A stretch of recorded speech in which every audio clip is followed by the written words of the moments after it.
So today we're going to be discussing community needs and the various frameworks which address them.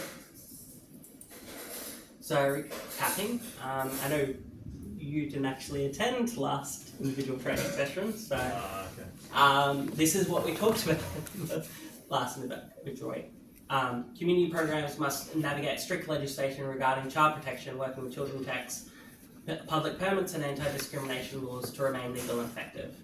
Factors like rising living costs and employment insecurity directly affect volunteer availability and community ability to participate in outreach programs. Success relies on building public trust through transparent privacy policies and strong partnership with local churches, ensuring programs are seen as genuinely caring rather than agenda-driven. If you would, Jason, if you could start a community project tomorrow with unlimited resources, what would it be? Oh, wow.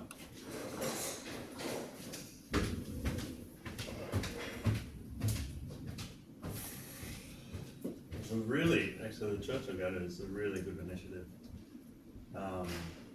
which I think works really well, in terms of it's like a grocery, they've got like a grocery store that they have, which is it's like in the middle of Ipswich, and they have, so anyone who needs stuff comes there, but it's open a couple of times a week.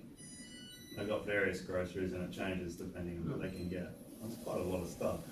So people know to go there, but it's connected to the church, and every Wednesday, like they have a church service like for like these people who are free during the week, and they share the gospel with them, and then, like it's kind of, I think it's meeting a practical need that people have, but also a spiritual need in the same thing, in the same thing, which I think is really important. So something along those lines. So what issues might be affecting our local community? So isolation, loneliness, mental health challenges, God's calling to different roles in the family or Christians in the world.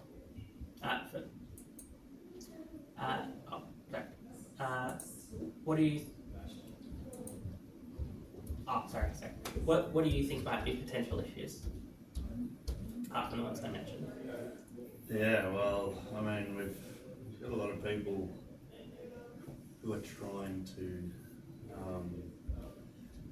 I guess the world's changed, or society's changed a lot in the last probably generation, and so we've got a whole lot of people trying to grapple with where they fit. And I think some of your suggestions of what you said like is a broad part of that.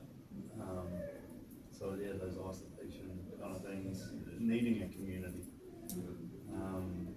Like there's like the financial issues that people have, like hardships, like can't find housing,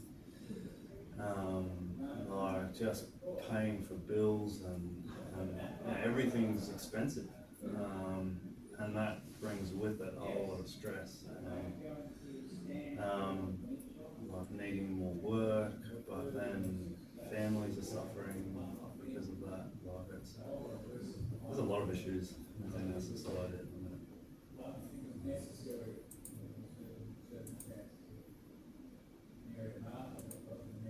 So in a needs-based approach, professionals assess, this is a framework to do community programs. In a needs-based approach, professionals assess and identify deficiency and problems within a community. They're experts and design solutions to address these issues that they have identified. An example is this community has high unemployment, poor housing and lack of youth services.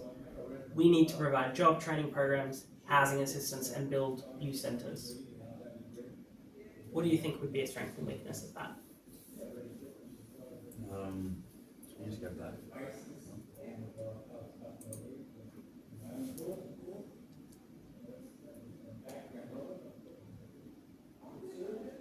Well, I mean, yeah, job training, like giving them some skills so they can enter into the workforce or with some skills. I think that's a great thing. So I think a lot of people are crying out for experienced help, but like there's like people who have no experience are going, well, how do I get experience? Hmm. Just with just the idea of identifying a need and fixing it by an expert, do you think there might be any potential pitfalls with that? It's always cost, Okay.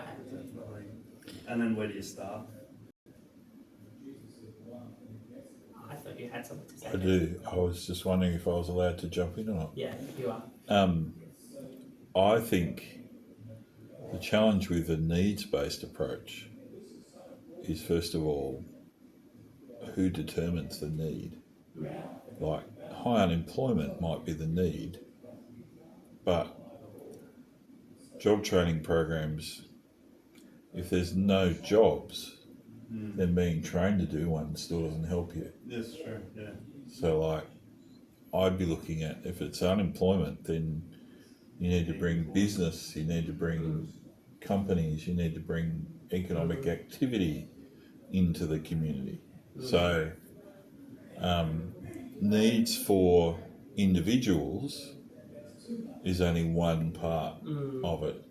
The need for the whole community to generate what is going to help those individuals is much bigger than those individuals' needs. So I think it's limited to potentially dealing with symptoms rather than actual causes.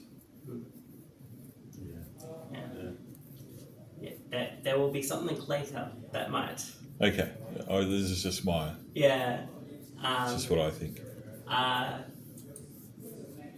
So I'm saying as in. They're good questions. I just can't help myself. I definitely agree, and there's something that will contribute a little bit more to that, which I hope you will be pleased with. In some sense, Christians are obligated to take the needs-based approach to serving others. It's a basic Christian duty to provide for people when they have needs and when they have the ability to meet them. Mm-hmm. This does not mean that there's no significant dangers to this approach. It's unlikely that simply fulfilling someone's needs today will bring long-term sustainable change. Even if a problem is solved today, the same need or a different need may arise in the future, and the person may not know how to address it. It's also likely to create or increase dependencies on services and resources from outside the community. This is because community members may come to see outsiders as the ones who solve their problems, meaning that they don't actually have to resolve the issues for themselves. What happens when resources are no longer available, but people are still dependent? What a question to think. This can create rice Christians, people who convert primarily for material benefits, especially in a missionary context. When I first became Christian, I was doing soup kitchens, and part of the reason why I